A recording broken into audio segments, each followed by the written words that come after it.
지난주 어버이 주일에 제가 말씀을 전하면서 제가 자녀로서 이 부모님의 마음을 모두 이해하는 것이 쉽지 않은 것 같다라는 이야기를 했었죠. 제가 사실 그렇게 말씀을 드릴 때 그 주에 저희 부모님을 만나서 같이 식사하고 대화하면서 제가 느낀 바가 있어서 사실 그런 말을 그런 고백을 하게 되었는데요. 참 부모님의 마음을 이렇게 자녀로서 생각해 보면 아는 것 같은데 만날 때마다 대화할 때마다 내가 아직 한참 모르고 있구나라는 생각을 참 많이 합니다. 그 마음이 너무나 깊고 넓고 커서 자녀가 평생을 이해해도 부모님의 마음을 다 이해할 수가 없을 것 같습니다. 제가 지난주 중에 이제 식사를 하고 저희 부모님과 이제 차를 마시면서 대화를 하는데 저희 아버지께서 지난 시간들에 대해서 이렇게 말씀을 쭉 하시는 거예요. 나이가 들어가시니까 감성이 굉장히 부드러워지시고 옛날 이야기도 많이 하시는 것 같아요. 예전에 그렇게 엄격하시고 무서운 분이셨는데 어느새 굉장히 부드러운 남자가 되셔서 20년 전에 우연히 저희 아버지가 종합검진을 이렇게 받으시다가 혈액암 판정을 받으셨어요. 혈액암이 이제 다른 암에 비해서 진행 속도가 훨씬 빠르기 때문에 살 수 있는 날이 많지 않다라는 생각을 하게 되셨습니다. 그래서 의사의 말대로 서울에 있는 이제 큰 병원에 가서 다시 한번 검사를 받으시고 그 결과가 나오기까지 어머니와 함께 이렇게 기도하시면서 지나온 삶을 이렇게 돌아보고 앞으로의 삶을 정리하는 그런 시간을 준비하는 그런 시간을 가지셨습니다. 특별히 그때에 저를 포함해서 세 자녀들이 있었는데요. 모두 다 쉽지 않은 그런 상황 가운데 있었습니다. 저희 첫째 형님은 하루하루 힘든 일들을 하면서 생계를 이어가고 있었고 저희 둘째 형님은 오랜 기간 동안 앓고 있던 신부전증으로 몸이 많이 약해진 그런 상태였습니다. 그리고 저는 그때 미국에서 유학을 하고 있었는데 마침 그때가 카트리나 태풍으로 인해서 제가 공부하고 있던 학교와 도시가 물에 다 잠기고 저는 옆에 있는 도시로 대피를 해서 피난민 생활을 하는 그런 상태였습니다. 그러니까 그런 힘든 상황에서 이제 자녀들에게 그 몸의 그 질병을 말하지 못하시고 두 분이 얼마나 힘드셨을까 제가 이렇게 생각을 해보곤 합니다. 나중에 제가 한국에 와서 그때 그런 일이 있었다는 이야기를 듣게 되었거든요. 참 저라면 잘 감당이 되지 않을 것 같았습니다. 근데 두 분은 매일 기도하면서 그 힘든 시간을 이겨내셨던 거죠. 그리고 하나님께서 정말 기적적으로 고쳐주셔서 지금까지 건강하게 잘 지내고 계십니다. 여러분 우리 가운데 육체의 질병으로 힘들어하는 분들이 많이 계십니다. 하나님께서는 죽은 자도 살리시는 분입니다. 하나님이 고치시겠다라고 작정하시면 오늘 이 밤에도 하나님은 고치십니다. 저희 아버지가 저에게는 그런 산 증거입니다. 저희 아버지가 이번에 뵀을 때 오랜만에 그런 이야기들을 하시면서 저희 집에도 정말 바람 잘 날이 없었거든요. 근데 오랜 시간 동안 이렇게 어떻게 살아왔는지 이렇게 생각을 해보면 지난 시간 어떻게 살았나 생각해보면 저희 아버지가 이렇게 하시는 말씀이 기도 외에는 없었던 것 같다라고 말씀을 하셨어요. 둘째 아들이 신부전증에 이제 어렸을 때 걸리면서 병원에서 다 포기하고 있을 때 그 아들을 살려보고 싶은 마음에서 저희 아버지가 처음으로 교회에 나가셨어요. 그래서 교회에 나가서 거기서 이제 복음을 듣고 하나님을 믿게 되었거든요. 근데 여전히 옛 성품이 그대로 남아 계시죠. 그래서 참 힘드셨는데 저희 아버지가 이번에 말씀하시는 게 예수님 믿고 그때 새벽마다 이제 가정을 위해서, 가족을 위해서, 자녀들을 위해서 그냥 새벽마다 그냥 교회 나가서 기도하신 거예요. 잘 모르는 상태에서 기도가 뭔지도 모르고 그냥 새벽에 나가서 기도를 했는데 그러니까 지금 본인이 생각해 보면 참 하나님이 그때 그 모습을 보면서 참 우습다라고 생각하셨을 것 같다는 거예요. 어설픈 그 모습에 어떻게 기도해야 할지도 모르고 또 어쩔 때는 가셔서 그냥 꾸벅꾸벅 졸기만 하고 돌아오시고 그러니까 하나님 보시기에 참 부끄러울 때가 많았던 것 같다라고 하시더라고요. 그런데도 그냥 묵묵히 그 기도의 자리를 지켰는데 하나님께서 그 기도를 긍휼히 여기시고 그 모든 어려움의 시간들을 이겨내고 여기까지 오도록 인도해 주셨다라고 말씀을 하시더라고요. 제가 그 말씀을 이렇게 들으면서 내가 아직 한참 멀었구나. 나는 아직 한참 멀었구나. 그 생각을 했습니다. 사랑하는 성도 여러분, 예수님께서 기도 외에는 이런 유가 나갈 수 없다라고 말씀하신 것처럼 기도 외에는 방법이 없습니다. 아니, 기도 외에는 방법이 없는 게 아니라 기도가 정답입니다. 어렵고 힘든 일을 만났을 때에 우리는 하나님께 기도해야 합니다. 그럴 때 하나님께서 그 모든 것을 이겨낼 수 있도록 우리를 도와주십니다. 오늘 우리가 함께 읽은 본문 말씀에 나오는 엘리야의 기도가 바로 그런 기도들 중에 하나였습니다. 엘리야가 지내고 있던 집의 주인이었던 사르밧 과부의 하나밖에 없는 아들이 어느 날 시름시름 앓더니 죽고 말았습니다. 그 여인에게는 자신의 생명보다 더 귀한 아들이었을 것입니다. 그런데 그런 아들이 죽었으니 얼마나 힘들었겠습니까? 그때 하나님께서 엘리야의 기도를 통해서 그 아들을 다시 살려주셨습니다. 말할 수 없는 슬픔의 탄식이 기쁨의 탄성으로 변하는 놀라운 일을 경험하게 해주신 것입니다. 어떻게 하면 우리도 이 엘리야처럼 죽음의 위기를 이겨내는 이런 기도의 능력을 경험할 수 있을까요? 가장 먼저 우리는 어떤 상황이나 문제 앞에서도 하나님을 원망해서는 안 됩니다. 하나님을 원망해서는 안 됩니다. 오히려 하나님께서 행하실 일들을 기대해야 합니다. 엘리야가 지내고 있던 사르밧 집 주인은 과부였습니다. 과부는 당시의 고아나 외국인과 같이 가장 힘든 삶을 살고 있는 사람들로 여겨졌습니다. 그런데 그런 과부의 하나밖에 없는 아들이 죽은 것입니다. 인간적으로 얼마나 힘들었겠습니까? 어머니로서 도저히 감당할 수 없는 큰 충격이었을 것입니다. 우리의 인생 가운데 이런 큰 어려움이나 위기가 찾아왔을 때 우리는 어떻게 해야 할까요? 18절 말씀을 보면 사르밧 과부가 엘리야에게 이렇게 말합니다. 함께 읽어보겠습니다.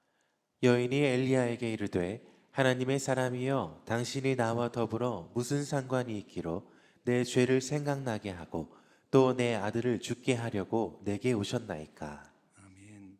여러분, 여인이 엘리야에게 뭐라고 말하는 것 같으세요? 좋은 뜻으로 말한 것은 아닌 것 같죠? 여인의 말은 엘리야 때문이라는 것입니다.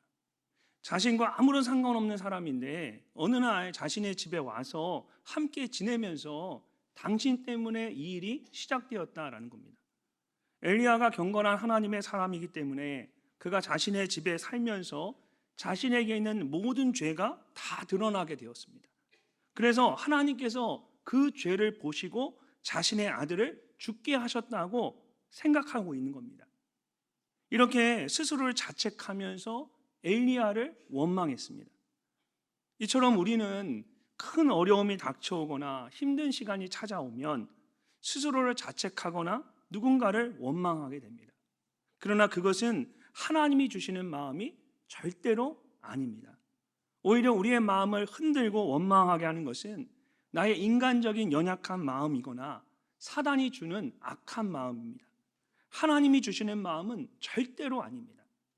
요한복음 9장을 보면 예수님께서 제자들과 함께 가시다가 날 때부터 앞을 보지 못하게 된 사람을 보셨습니다. 성경이 날 때부터 맹인된 사람이라고 말하는 것을 보면 이 사람이 그냥 처음부터 앞을 보지 못한 것이 아니라 태어나면서 어떤 사고로 인하여서 앞을 보지 못하게 된 것 같습니다. 그런 그의 마음이 평생 얼마나 아프고 힘들었겠습니까? 또 그런 자녀를 바라보는 부모의 마음도 정말 힘들었을 것입니다. 그런데 제자들이 예수님께 이 사람이 맹인이 된 것이 누구의 죄로 인한 것입니까? 자기 죄 때문입니까? 아니면 부모의 죄 때문입니까? 라고 물었습니다. 당시 이스라엘 사람들은 문둥병과 같은 질병에 걸리거나 또 앞을 보지 못하는 것과 같은 그런 장애가 있으면 그것이 죄 때문에 그렇게 된 것이다 라고 생각했습니다. 그래서 나면서부터 맹인된 이 사람도 누군가의 죄 때문이라고 생각했던 것입니다. 근데 예수님께서 이렇게 대답을 하셨습니다. 예수께서 대답하시되 이 사람이나 그 부모의 죄로 인한 것이 아니라 그에게서 하나님이 하시는 일을 나타내고자 하심이라. 예수님께서 분명하게 말씀하셨습니다. 이 모든 것이 누구의 죄 때문이 아니라는 것입니다. 오히려 하나님께서 자신이 하시는 일을 드러내시고자 하는 것이라고 말씀하십니다. 이 말은 이 모든 일이 결국은 하나님의 주권 아래에 있다라는 것입니다. 우리가 알거니와 하나님을 사랑하는 자, 곧 그의 뜻대로 부르심을 입은 자들에게는 모든 것이 합력하여 선을 이루느니라는 성경이 말씀하고 있는 것처럼, 하나님께서 어떤 상황에서도 모든 것을 합력하여 선을 이루게 하십니다. 우리에게 감당할 수 없는 큰 어려움이나 위기가 찾아왔을 때 어떻게 하면 원망하거나 탄식하지 않을 수 있습니까? 그 순간에도 하나님의 주권을 인정하는 것입니다. 모든 것이 하나님의 뜻 가운데 있음을 믿고 이 일도 반드시 하나님께서 가장 선한 것으로 바꾸어 주실 것을 믿는 것입니다. 그럴 때 우리는 스스로를 자책하거나 누군가를 원망하지 않고 하나님 앞으로 나아갈 수가 있습니다. 사실 사르밧 과부의 삶을 보면 놀라운 하나님의 인도하심이 있었습니다. 여러분, 하나님께서 엘리야에게 시돈 근처에 있는 사르밧에 가면 그곳에서 한 여인을 만나게 될 텐데 그 여인이 그에게 음식을 줄 것이라고 하셨습니다. 그래서 엘리야가 사르밧에 갔는데 그곳에서 한 과부를 만나게 된 것입니다. 하나님께서 이스라엘 전역에 비가 오지 않도록 하셨기 때문에 계속되는 가뭄으로 인해서 사람들이 큰 기근 가운데 있었습니다. 성경을 보면 엘리야가 처음 이 여인을 만났을 때에 그가 나뭇가지를 줍고 있었다라고 합니다. 여러분, 원래 이 여인의 집이 그렇게 가난하지 않았습니다. 왜냐하면 이후에 엘리야에게 다락방을 내주었어요. 근데 당시에 여러분, 다락방이라고 해서 창고처럼 쓰는 그 작은 방을 말하는 것이 아닙니다. 당시에 다락방은 그 집에서 가장 높은 곳에 있는 방으로 가장 좋은 방을 말합니다. 더운 지역에 에어컨도 없죠, 그 당시에. 높은 다락방은 바람이 잘 통하는 아주 시원한 방입니다. 그래서 이 다락방은 그 집의 손님들 중에 가장 귀한 손님에게 내어주는 방이고, 때로는 그 방이 커서 연회장으로 쓰는 그런 방이었습니다. 그런 다락방이 있는 집에서 살고 있었다라는 것은 그 여인의 형편이 어떻다라는 거죠? 사실은 굉장히 부유한 사람이었다는 겁니다. 그런데 계속되는 가뭄으로 인해서 모든 것을 다 잃어버리고 직접 나뭇가지를 주어야 할 정도로 힘든 상황이 되어버린 겁니다. 그런 상황 속에서 엘리야가 찾아왔습니다. 그리고 떡 한 조각을 달라고 했습니다. 그러자 이 여인이 이렇게 말합니다. 그가 이르되 당신의 하나님 여호와께서 살아계심을 두고 맹세하노니 나는 떡이 없고 다만 통에 가루 한 움큼과 병에 기름 조금뿐이라. 내가 나뭇가지 둘을 주어다가 나와 내 아들을 위하여 음식을 만들어 먹고 그 후에는 죽으리라. 여인에게 남은 것은 가루 한 움큼과 기름 조금뿐이었습니다. 더 무서운 일은 이제 더 이상 살 수 없다는 생각에 나뭇가지를 주워다가 마지막으로 음식을 만들어서 그것을 아들과 함께 먹고 죽으려고 했던 겁니다. 그렇게 죽음을 생각하는 그의 인생 가운데 가장 절망적인 순간에 하나님께서 그 여인에게 엘리야를 보내셔서 만나게 하셨습니다. 그리고 이어지는 말씀을 보면 엘리야가 그 여인에게 두려워하지 말라고 말합니다. 엘리야가 그에게 이르되 두려워하지 말고 가서 내 말대로 하려니와 먼저 그것으로 나를 위하여 작은 떡 한 개를 만들어 내게로 가져오고 그 후에 너와 내 아들을 위하여 만들라. 이스라엘 하나님 여호와의 말씀이 나 여호와가 비를 지면에 내리는 날까지 그 통에 가루가 떨어지지 아니하고 그 병에 기름이 없어지지 아니하리라 하셨느니라. 여인이 엘리야의 말대로 했습니다. 엘리야를 자신의 집으로 데려가서 먼저 음식을 해서 주고 그 다음에 자신과 아들을 위해 음식을 만들었습니다. 그런데 그때부터 다시 비가 내릴 때까지 3년이 넘는 긴 시간 동안 여인의 집에 먹을 것이 떨어지지 않았습니다. 얼마나 놀라운 일입니까? 이 여인은 이미 하나님의 놀라운 역사를, 그 은혜를 경험했습니다. 죽으려고 했던 자신과 아들을 하나님께서 살려주신 것입니다. 그리고 계속해서 먹을 것을 끊어지지 않도록 공급해 주셨습니다. 그런데 하나밖에 없는 아들이 죽게 되자 그 은혜를 다 잊어버리고 원망하고 불평하기 시작한 겁니다. 은혜는 바위 위에 새기고 원망은 모래 위에 새기라는 말이 있습니다. 은혜와 감사는 절대로 잊지 말고 간직하고 원망의 마음은 흘려보내라는 것입니다. 그런데 우리는 반대로 은혜를 모래 위에 쓰고 원망은 바위 위에 새길 때가 더 많습니다. 그렇게 되면 어려움이 닥쳐올 때에 나도 모르게 하나님의 은혜를 다 잊어버리고 누군가를 원망하고 불평하게 되는 것입니다. 제 안에 우리 늘사랑 교회를 향한 작은 바람이 있다면 감사가 더 많아지는 것입니다. 여러분들이 신앙생활을 참 열심히 하십니다. 제가 봐도 정말 여러분 보면 내가 평신도면 내가 이렇게 열심히 신앙생활 할까? 그 생각할 정도로 여러분을 보면 정말 모범적인 신앙생활을 하십니다. 하나님 앞에 헌신하는 것을 보면 정직하게 또 최선을 다해 하는 것을 볼 수 있습니다. 누군가 보지 않아도 이 구제와 같은 사역에 꾸준히 참석을 하시고 11조도 정직하게 구별하여 하나님께 드리십니다. 근데 여기에 한 가지를 더한다면 정해져 있고 구별되어 있는 것 말고 여러분 그때마다 하나님께 감사하는 것이 있으면 더 좋을 것 같습니다. 예를 들어서 여러분 지난주에 우리가 말씀 잔치가 있었습니다. 많은 분들이 은혜를 받았어요. 얼마나 감사한 일입니까? 그러면 우리가 어떻게 해야 할까요? 하나님 앞에 감사의 예물을 드려야 합니다. 누가 이야기하지 않아도 내가 은혜를 받았고 감사한 일이 있으면 우리는 그냥 그 은혜에 우리의 마음을 표현하고 고백하는 거죠. 여러분 만약에 사르밧 과부의 마음 가운데 하나님의 은혜에 대한 감사가 조금만 더 풍성했다면 어떻게 됐을까요? 원망과 불평의 말이 나오다가도 그냥 멈추어 버렸을 겁니다. 하나님께서 죽으려고 했던 자신과 아들을 살려주신 것을 기억하면서 오히려 하나님께서 하실 일을 기대하며 감사했을 것입니다. 혹시 사르밧 과부처럼 죽음과 같은 큰 위기 가운데 계십니까? 감당할 수 없는 어려운 상황 가운데 계십니까? 하나님께서 지금까지 베풀어 주신 은혜들을 생각해 보십시오.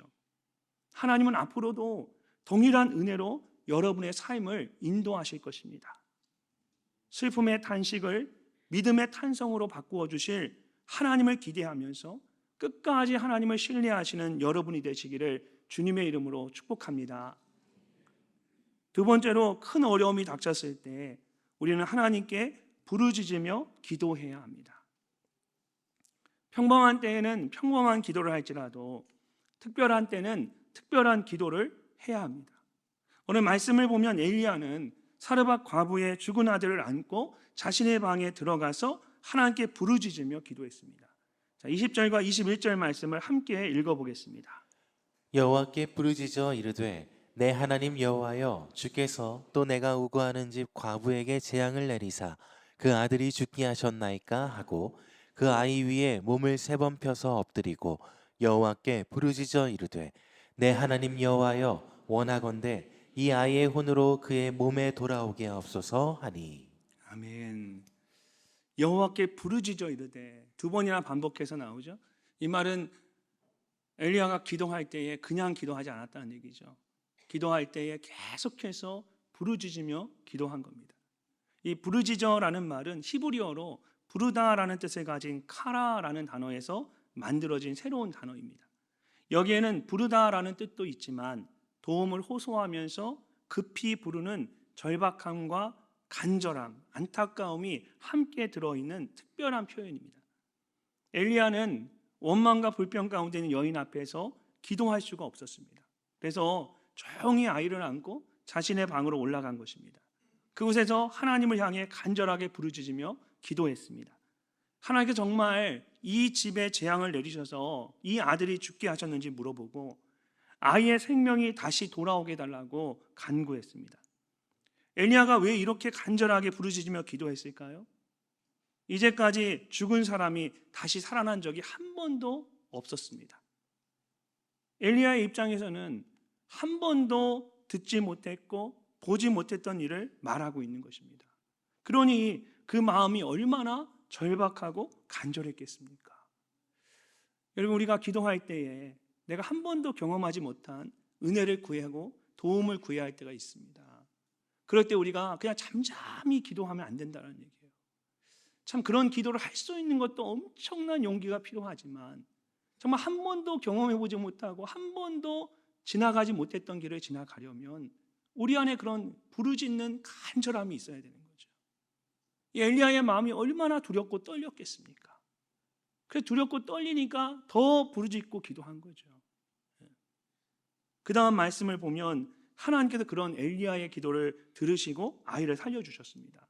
여호와께서 엘리야의 소리를 들으심으로 그 아이의 혼이 몸으로 돌아오고 살아난지라. 많지는 않지만 여러분, 이 일을 시작으로 성경을 보면 죽은 사람이 다시 살아나는 일들이 일어나기 시작합니다.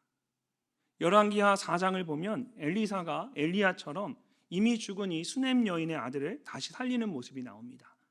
또 열왕기하 13장에서는 엘리사가 죽은 후에 그의 뼈에 접촉한 시신이 다시 살아나는 놀라운 일이 일어납니다. 신약 성경에서는 예수님께서 죽은 야이로의 딸을 다시 살려주셨습니다. 그리고 나인성 과부의 아들이 죽은 것을 보고 그 아들을 다시 살려주셨습니다. 또한 죽어서 무덤에 묻힌 지 나흘이나 지나서 썩은 냄새가 나던 나사로를 다시 일으키셨습니다.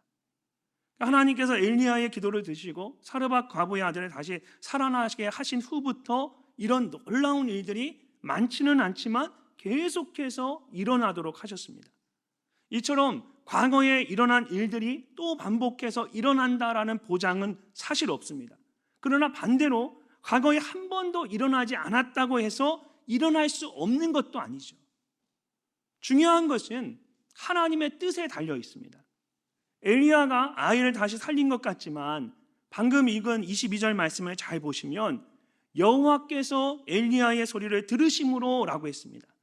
결국 죽은 아이를 다시 살리신 것은 하나님이십니다.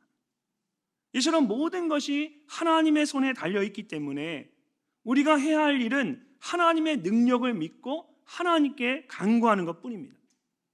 복음서를 보면 한 아버지가 귀신 들린 아들을 예수님께 데리고 왔습니다. 마침 예수님이 안 계셔서 제자들에게 아이에게 있는 귀신을 쫓아달라고 부탁을 했습니다. 근데 제자들이 아무리 애를 써도 귀신이 아이로부터 떠나지 않는 겁니다. 나중에 오신 예수님께서 그 모든 이야기를 듣고는 아이가 언제부터 이렇게 되었느냐라고 물으셨습니다. 아이의 아버지가 예수님의 말씀에 대답을 하면서 마지막에 이렇게 말합니다. 무엇을 하실 수 있거든 우리를 불쌍히 여기사 도와주옵소서. 하실 수 있거든 이라는 말에 예수님 이렇게 말씀하십니다. 예수께서 이르시되 할 수 있거든이 무슨 말이냐? 믿는 자에게는 능히 하지 못할 일이 없느니라. 귀신 들린 아이의 아버지가 깜짝 놀라며 예수님 앞에 무릎을 꿇고 간절히 외칩니다. 내가 믿나이다. 나의 믿음 없는 것을 도와주소서. 예수님께서 이 고백을 들으시고 아이에게 있는 귀신을 꾸짖어 내쫓으셨습니다. 아이의 병이 깨끗이 고쳐진 겁니다. 이처럼 하나님의 역사에 있어서 가장 중요한 것은 우리의 믿음입니다. 하나님께서 모든 것이 가능하십니다. 그러나 그저 하나님의 뜻대로 하기보다는 우리의 믿음대로 되기를 원하시는 것입니다. 그래서 하나님께서 어떤 일을 행하시기 전에 먼저 우리의 믿음을 보시는 것입니다.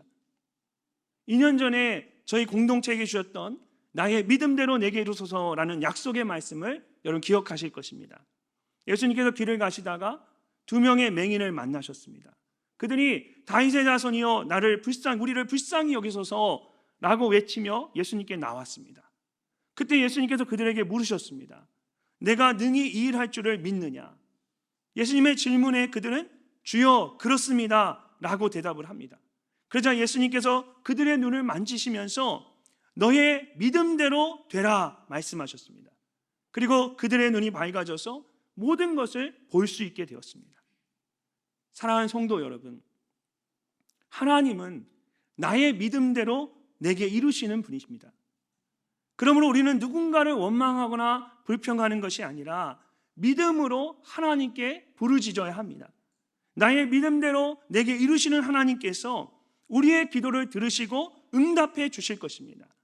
오늘 이 밤에 여러분의 기도 가운데 그런 놀라운 은혜가 있으시기를 주님의 이름으로 축복합니다. 마지막으로 우리가 부르짖으며 기도할 때에 하나님께서 우리를 놀랍게 위로하십니다. 하나님이 우리를 위로하십니다. 여러분, 하나님께서 엘리야의 간절한 기도를 들으시고 죽었던 아이를 다시 살려주셨습니다. 엘리야가 그 아이를 안고 내려가서 아이의 어머니에게 이렇게 말합니다.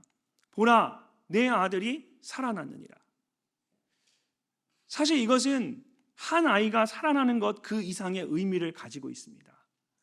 여러분, 이 일이 일어난 곳은 시돈과 가까운 사르밧이라는 작은 동네였습니다. 시돈에서 남쪽으로 10km 정도 떨어져 있었고, 또 두로에서는 이제 북쪽으로 15km 정도 떨어져 있었습니다. 시돈과 두로 사이에 이 사르밧이 있었던 거죠. 근데 이 시돈과 두로는 이스라엘 지역 안에서 우상 숭배가 가장 만연했던 곳입니다. 특별히 가나안의 신들 중에 비와 구름을 움직이는 다산과 풍요의 신인 바알을 섬기는 중심지였습니다. 그리고 그런 시돈과 두로 사이에 사르밧이 있었습니다. 사르밧의 영적 상태가 어떤지 여러분 아시겠죠? 당시에 이스라엘 사람들 중에 많은 사람들이 풍성한 농사의 수확을 위해서 다산과 풍요의 신이었던 바알을 섬겼습니다. 그리고 그들은 가나안 땅의 신화와 전설을 따라서 이 가뭄이라는 것은 비와 구름을 움직이는 다산의 신인 바알이 죽음의 신에게 패배해서 지하세계에 갇혔기 때문에 일어나는 재난이라고 생각했습니다.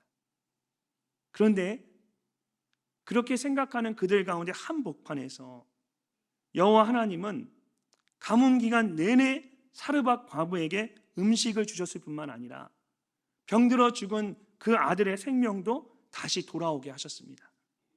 이것은 바알이 아닌 여호와 하나님께서 비와 구름을 움직이시고 다산과 풍요를 포함해서 모든 자연 만물뿐만 아니라 생명과 죽음을 주관하신다라는 것을 보여주는 아주 중요한 영적인 사건이었습니다. 이 일을 시작으로 해서 하나님은 엘리야를 통해서 그 나라 그 땅에 있는 바알과 아세라를 섬기는 거짓 선지자들을 부끄럽게 만드시고 하나님의 놀라운 능력들을 보여주기 시작하십니다. 그 모든 놀라운 역사의 첫 시작이 바로 시돈과 두로 사이에 있는 사르밧 그 지역에 이 여인의 아들이 살아나는 것부터 시작이 됩니다. 마지막 24절 말씀을 보면 사르밧 과부가 이 일로 인해서 놀라운 고백을 합니다. 우리 함께 한번 읽어보도록 하겠습니다. 여인이 엘리야에게 이르되 내가 이제야 당신은 하나님의 사람이시요 당신의 입에 있는 여호와의 말씀이 진실한 줄 아노라 하니라. 아멘. 내가 이제야 당신이 하나님의 사람인 것을 알게 되었습니다. 이제야 라는 말은 지금 이 순간을 말하는 것입니다. 비록 순간에 불과하는 짧은 시간이지만 죽은 아이를 다시 살려주시는 하나님의 역사를 보는 그 순간에 이 사르밧 과부의 영적인 눈이 확 열려지면서 새로운 믿음의 세계를 보게 된 겁니다. 희미하게 보던 것을, 귀로만 듣던 것을 눈으로 보게 된 거죠. 아노라라는 말은 히브리어로 야다라는 단어인데 이것은 머리로만 아는 것을 의미하는 것이 아닙니다. 경험을 통해서 분명하게 아는 것을 의미합니다. 그래서 성경에서 남자와 여자가 부부가 되어서 서로를 깊이 아는 것을 말할 때 이 단어를 사용하곤 합니다. 특별히 히브리어로 된 원어 성경을 보면 아노라고 말할 때에 현재 완료형을 사용했습니다. 그러니까 단순히 안다는 것이 아니라 알았다는 것입니다. 이제는 여호와 하나님에 대해서 아주 분명하고 완전하게 알게 된 것입니다. 사르밧 과부의 믿음이 이 일을 통해서 한 단계 업그레이드 됐습니다. 여러분, 이것이 사르밧 과부에게도 큰 은혜였지만 그 모습을 지켜보는 엘리야에게는 어땠을까요? 사실 엘리야는 굉장히 힘든 시간을 지금 보내고 있었습니다. 하나님께서 말씀하셔서 아합 왕에게 나아가 내 말이 없으면 수년 동안 비도 이슬도 있지 아니하리라고 말했지만 그 말이 얼마나 무서운 말입니까? 아합 왕뿐만 아니라 이스라엘 사람들 전체에게 저주를 하는 말과 똑같았습니다. 하나님께서 사람들이 없는 요단강 근처에 그릿 시냇가에 가서 숨어 있으라고 하셨습니다. 그곳에 있는 시냇물을 마시고 까마귀를 통해 먹을 것을 가져다 주시겠다고 하셨습니다. 그런데 이스라엘 전체에 비가 오지 않고 가뭄이 계속되면서 그곳의 시냇물도 모두 말라버렸습니다. 다시 하나님의 말씀을 따라 사르밧에 가서 과부를 만나고 그 집에서 지내게 되었습니다. 마지막 먹을 것을 먼저 달라고 해서 먹는 그 엘리야의 마음이 어땠을까요? 저는 결코 행복하지 않았을 것 같아요. 그리고 그곳에서 3년이란 긴 시간 동안 다락방에 머물면서 엘리야가 스스로 생각했을 거예요. 나는 뭐 하고 있는 건가? 난 도대체 뭐 하고 있는 건가? 얼마나 그 마음이 낙심이 되고 절망이 되고, 거기다가 사르밧 과부의 그 믿음 없는 말과 행동을 보면서 이 엘리야가 얼마나 힘들었겠습니까? 그 여인의 아들이 어느 날 갑자기 병에 걸려 죽은 거예요. 그래서 사르밧 과부가 자신을 비난하고 원망해도 할 말이 없는 겁니다. 그래서 더 간절한 마음으로 부르짖으며 기도했을 것 같아요. 그런데 하나님께서 이 일을 통해서 사르밧 과부의 믿음을 한 단계 업그레이드 시켜주시고, 지금까지 했던 모든 하나님의 말씀을 진리로 받아들이게 하셨습니다. 하나님께서 엘리야의 마음을 크게 위로해 주셨습니다. 지금까지 내가 눈물로 기도한 그 시간이 헛되지 않았음을 확인시켜 주신 거예요. 여러분, 한 달 전에 저희 교회에 90세가 넘으신 어르신이 처음으로 예수님을 믿고 등록하신 일이 있었습니다. 아내와 함께 살고 계시는데 아내분이 갑자기 쓰러지셔서 병원에 입원을 하게 되셨어요. 그래서 혼자 댁에 계시니까 마음이 너무 불안하셨던 겁니다. 여러 생각을 하시다가 아들 부부가 저희 교회를 다니고 있는데 그냥 조용히 새벽에 교회에 나오셨습니다. 그리고 아들 부부가 기도하는 모습을 보게 되셨어요. 그러면서 신앙생활을 해야겠다라는 생각을 하게 되셔서 우리 마을 목사님을 통해서 복음을 듣고 예수님을 영접하셨습니다.